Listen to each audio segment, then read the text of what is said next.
Hi, everyone. Welcome back to APO Sports.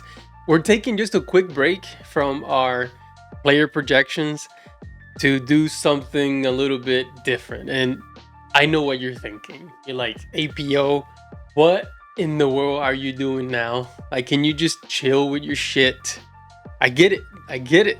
I know. I just get these crazy ideas that I can't shake off. And then I look at the numbers and I just tend to amaze myself. Um, so in this one, we're gonna do an interesting comparison. And why do I do this? So, like this guy's always making comparisons, always talking about lineups, always talking about plus minus. I I'm a natural talent manager. And that's actually, in my career in the Air Force, I spent over 15 years in leadership positions, even teaching leadership courses to airmen, airmen who we're going from that we're going from E4 to E5. There was Airman Leadership School, so I was an instructor on that for 3 years. I've been superintendent of large organizations. My job was literally to seek out efficiencies, to talent manage, to retain the best talent, and to make sure that I have the best people, the best combination of people in any given section, right? So I worked in a legal department, so in military justice, I need a talented worker, but I need them around certain other individuals that complement those talents. And then in this other section, I'll have my other heavy hitter with these other combination of people, making sure that they work well together, and they can complement each other's strengths and weaknesses.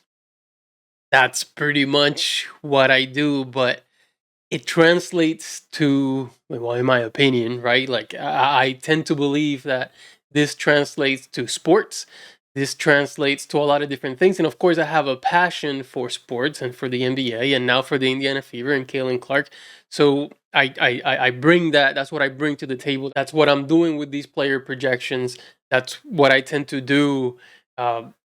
With lineup evaluations, when I look at, wow, this combination, right? Like I talk all the time about when we did the Dantas video. Look at how this lineup performed, right? The Dantas, I was obsessed with that lineup because it was the best lineup for the Fever. But the thing is, I saw that before I looked at the numbers. So I'm watching the game and I'm telling myself, this lineup combination here it's the line, like this is it right here. This is who needs to play more. And then later I go into the stats and I, I I see it. I'm like, yep, there it is, and it just confirms what my eyes were seeing.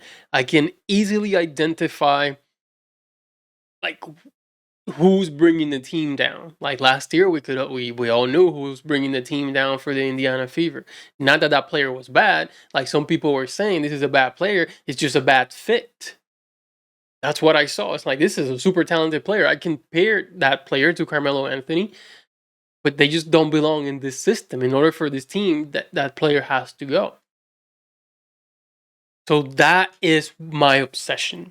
So now, of course, I paid a lot of attention to the 2017, 2018, 2019 Golden State Warriors when they added Kevin Durant. And that's what we're going to talk about, because after looking at the roster and the skill set and the similarities, this Indiana Fever roster compares like crazy to that 2018 Golden State Warriors roster. And let's check it out. Just stay with me for a little bit. Let's take a look at it. Okay, so here we go. Stay with me. Stay with me. Here are Here is the roster for the 2017-2018 Golden State Warriors. Now, I am not these are not statistics for that particular season. These are the statistics for all these players' careers. And we are, of course, in the per 100 possessions and in the advanced categories. But if we look, let's compare them. Steph Curry and Kalen Clark bring essentially the same thing to the table for the most part. They're really very similar players. I just think that Kalen Clark, as far as the WNBA, she is she has an advantage in size. Steph Curry's a little bit shorter, right? And here's kind of what I deducted, right? Is that Caitlin Clark is Steph Curry with Klay Thompson size. And then Kelsey Mitchell is Klay Thompson with Steph Curry sized. Is a Steph Curry sized Klay Thompson, and Caitlin Clark is Klay Thompson sized Steph Curry, for whatever that's worth. But why do I mention Kelsey Mitchell? Why do I make that? Because if we look at, okay, I skipped, right? But we'll get to Kelsey Mitchell and Klay Thompson. But Kevin Durant and DeWanna Bonner have, I mean, you can even see it in their body builds, right? He's a tall, but Kevin Durant should be a guard, right? But he can't play guard. He's too tall for that. So same thing with DeWanna Bonner. She's probably better as a shooting guard because they have those type of guard type game. Um, very similar game for both of them and body build, which is interesting. The only thing is that Kevin Durant is just the big difference. The big difference being that Kevin Durant is just way more efficient than DeWanna Bonner. Not a knock on Bonner, it's just Kevin Durant is a freaking, I mean, extremely freak of nature when he can shoot and do all that super efficiently. Which is why he's probably, to some people, he's top 10 best players in the NBA all time. Okay, let's go continue down the line. So we have Steph Curry and Caitlin Clark, Kevin Durant, DeWanna Bonner, Draymond Green. So Draymond Green,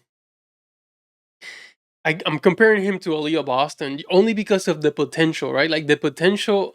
Now, so here's the thing with with both of with that comparison is that Aaliyah Boston is a more skilled scorer than Green, but Green is a more skilled passer. And as of right now, with what we have it has a higher IQ than Aaliyah Boston. I think Aaliyah Boston can become that, can enhance the basketball IQ and can enhance the passing skills because she shows flashes of that potential.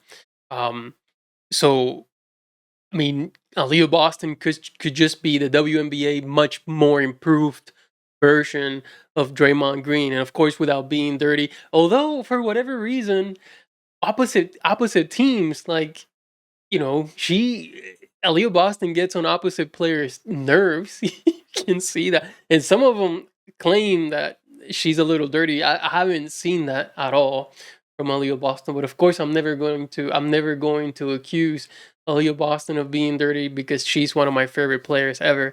So I'm probably gonna be blinded to that, right? I'm gonna be blind to that. What are you talking about? There's no way. But there's some similarities there in the Draymond Green and Aaliyah Boston. I'm gonna skip Andre Iguodala.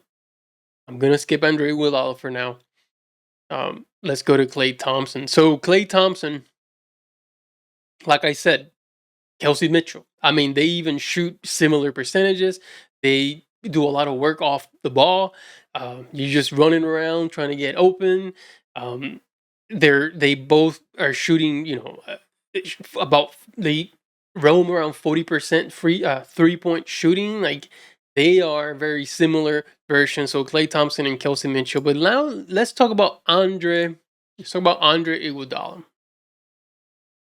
because this is the interesting thing and why I actually wanted to make this video is this Andre Iguodala situation. So Andre Iguodala, for those of you who may remember and may know and may follow the NBA, here's the thing. Here's the risk that I take here as well, because I've said this before that I've been following the NBA for over right now over 35 years.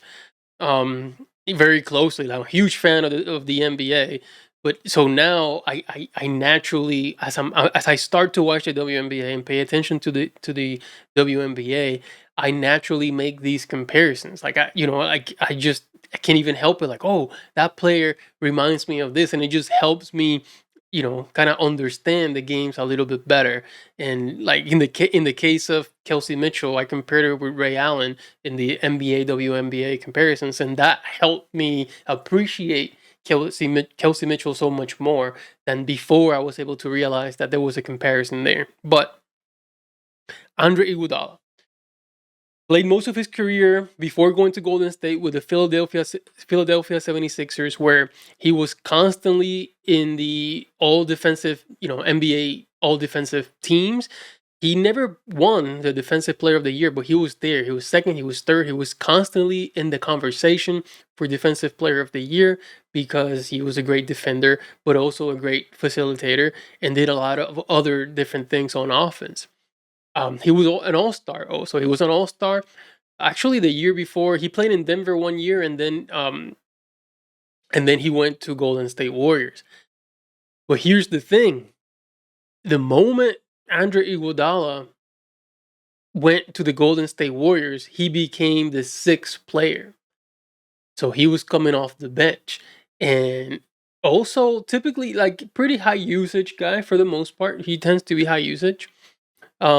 Here it's just 17%, so not as much. It's just the situations that he's been in that he's used a little bit less, but he has the capacity to be used, 28%, 30, 29%. But a crazy defensive player who was an all-star, pretty much a household name, Andre Iguodala, when he went to Golden State and came off the bench and enhanced that team tremendously, right? Because now you have an all-star caliber player coming off the bench, stabilizing the bench and the second unit.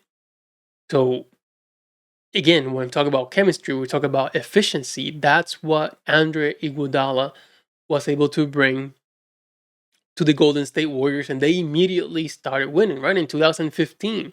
I think that's the first year that he went. Yeah, so it seems like the first season that he was with Golden State, when it was when the head coach was Mark Jackson, he did start every game, but then the second year that he was there, he was a bench player, and that's when they won the championship. So just that minor adjustment. But sometimes it takes a while.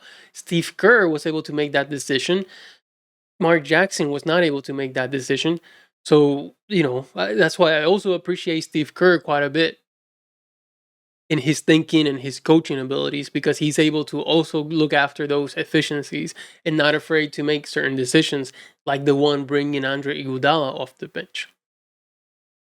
So why do I say this? Why do I highlight Iguodala? Because Andre Iguodala and Natasha Howard have very similar games. So that's who this would be, right? These were the five most important players from Golden State. Andre Iguodala being coming off the bench, but he still had the most minutes. So he still had the fifth most minutes on the roster, but he was coming off the bench. So it didn't affect his minutes at all whatsoever. So if we can predict, and we already did the predictions, but if we predict that Natasha Howard may play about 25, 26 minutes per game, she could probably do that coming off the bench.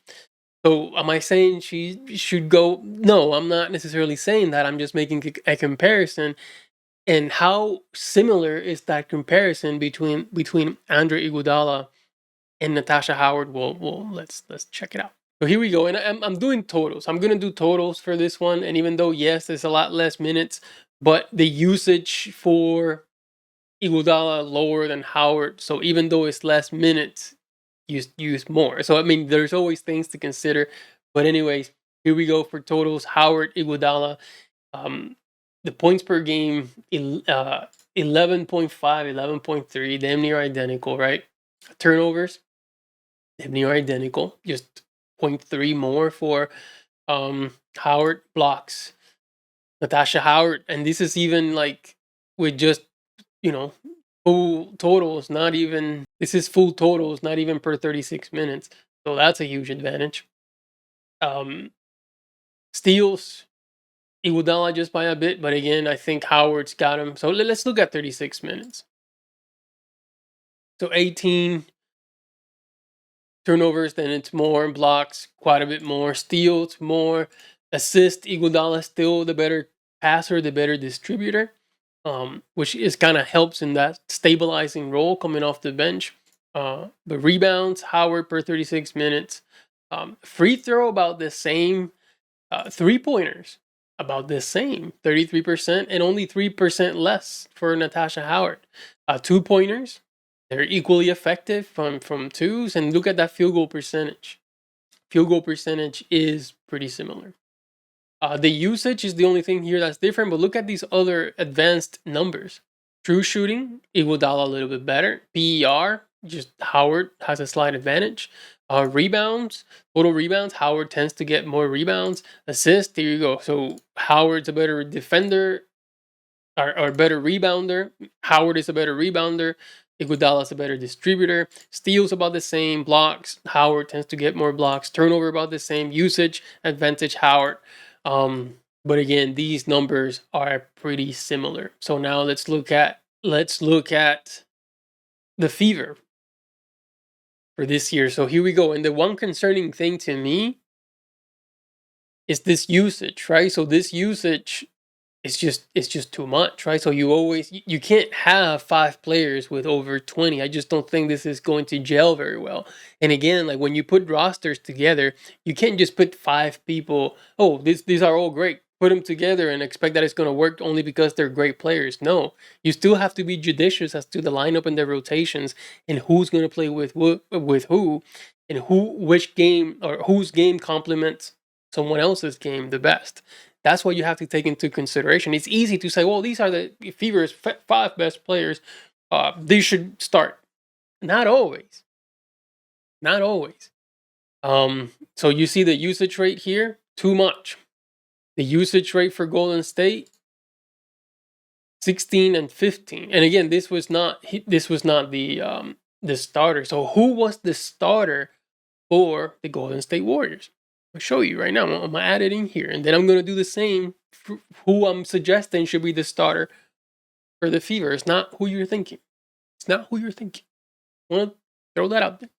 So for the 2018 Golden State Warriors, the starter was Zaza Pachulia. The starter alongside Durant, Curry, Thompson, and Draymond Green was Zaza Pachulia. Why do we think Steve Kerr started Zaza Pachulia?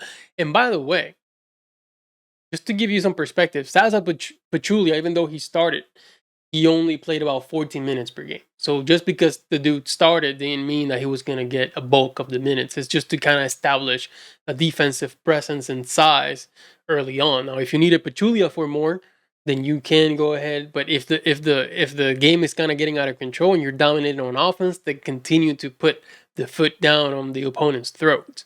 That's probably what you should do. But it start just to kind of statement like, hey, here's the defense. Let's make sure that the other opposite team doesn't get ahead to a crazy start on offense. So you have size, you have defense to start, and then boom, Iguodala off the bench.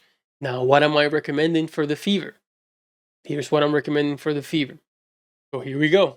I would recommend that in this roster, Brianna Turner starts. So you have Brianna Turner, Aaliyah Boston, DeWanna Bonner, Kelsey Mitchell, Caitlin Clark to start the game. Now, meaning, Turner may play only that first quarter and not see the floor again. But to start for that presence, right? Defensive, so size, defensive presence, alongside 4 lethal scorers, right? Because Boston can light it up, Clark can light it up, Mitchell can light it up, Bonner can light it up. And then boom, this paint protector that you cannot just get by, right?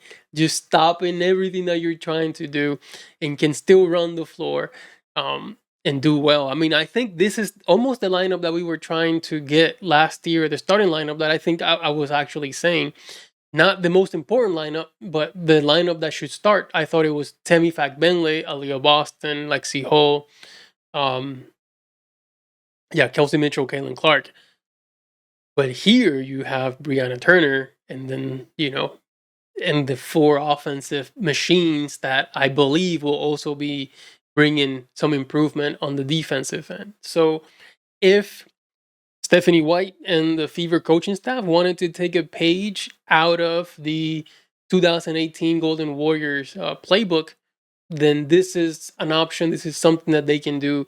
And this is something that really compares with that team. The main difference being that the Fever have a way deeper bench than that 2018 Golden State Warriors team, right? That once the Warriors got Kevin Durant, then they lost some depth in the, as far as the rotation and the rest of the roster.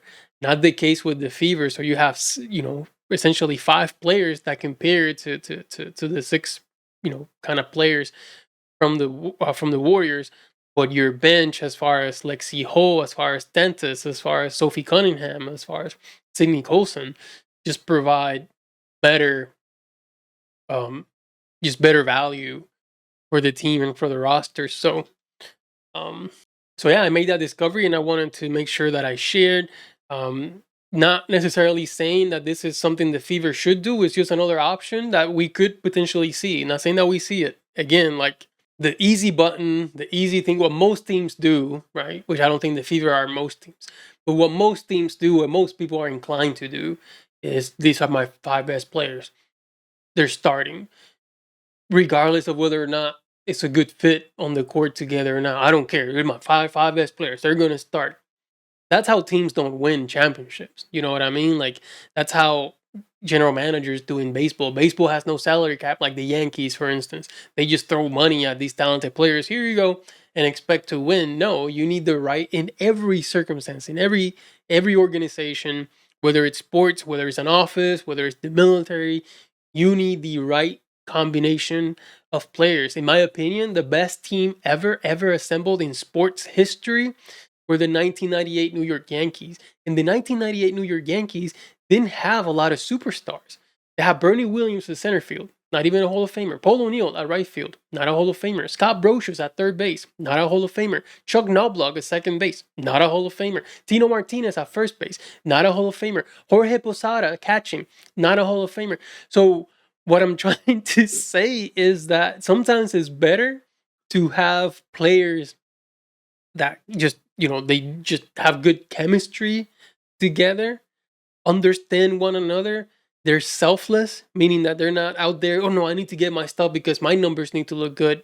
That kind of, you gotta shred away. If you're not Kalen Clark or Aaliyah Boston and you have that mentality, then I just don't think you should be on this team, because your role should be to do whatever it is that Kalen Clark and Aaliyah Boston need from you. That's it. And if you're not willing to accept that, then this is not the team for you. That's just my opinion. But again, it's about the right combination of people. And in basketball, it's more important because it's constantly changing who you're playing with. So developing chemistry and having the right combo is the best thing. Sometimes you can't teach it. Like Nalissa Smith, you were never going to be able to like mentor or teach that person to change their game, because you're like, oh no, I'll mentor you. You can't. That's just who the person is. That happens in organizations as well. People are like, no, I can mentor and develop this person. No, you cannot. Not to fit this team. You can't. So, but anyways, I just wanted to mention that. Just wanted to bring that to the table. This is what I do. This is what I'm passionate about. This roster right now, after doing the comparisons, reminds me of the 2018 Golden State Warriors. But you can tell me, am I crazy? Am I off my rocker? Am I doing too much? Just let me know. Give me some feedback if this is just too much, or if it's crazy to you that I'm making this comparison and it doesn't compare at all. So, but if you do like it and you appreciate this type of content, please remember to hit the like button and subscribe to my channel. That's it for this video. Thank you so much for watching, and I'll see you next time.